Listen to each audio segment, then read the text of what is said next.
এক সময়ের কথা, একটি গাধা আর একটি ঘোড়া একসাথে গ্রামের পথে চলছিল।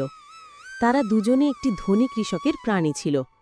কৃষক প্রতিদিনই তাদের কাজে লাগাতেন, গাধাকে ভার বহন করতে এবং ঘোড়াকে চড়ার জন্য বা দ্রুত বার্তা পৌঁছানোর কাজে ব্যবহার করতেন। সেদিন সকালে কৃষক গাধার পিঠে অনেক ভারী মাল বোঝাই করে দিলেন। চাল, ডাল, তেল সব মেলে বেশ ভারী ছিল। ঘোড়ার পিঠে কিছুই ছিল না। গাধা ধীরে ধীরে হাঁটছিল আর ঘেমে যাচ্ছিল। হঠাৎ সে ঘোড়ার দিকে তাকিয়ে বলল, ভাই ঘোড়া, দয়া করে আমার কিছু বোঝা তুমি নিয়ে যাবে? আমি খুব ক্লান্ত হয়ে পড়েছি। ঘোড়া কিছুটা অহংকারী ছিল। সে গাধার কথায় হেসে বলল, তুমি তো বোঝা বহনের জন্যই জন্মেছ, আমি কিন্তু দৌড়ানোর জন্য। এই বলে সে একটু দৌড়ে দেখালো আর বলল,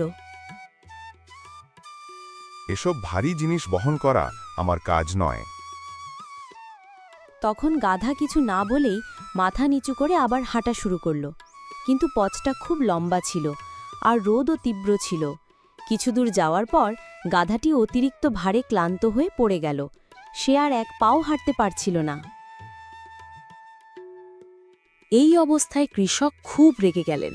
তিনি বললেন, ঘোড়া, এখন তুমি গাধাকে উঠিয়ে নিয়ে চলো, তার সব বোঝা এখন তোমার পিঠেই যাবে।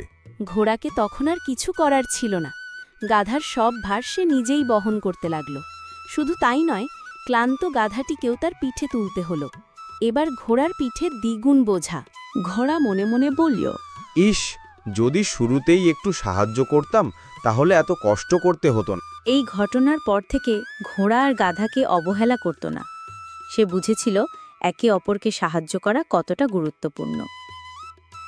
এই ভিডিওটি যদি ভালো লেগে থাকে তাহলে এই রকম আরও অনেক ভিডিও পেতে চ্যানেলটি লাইক ও সাবস্ক্রাইব করে দেবেন।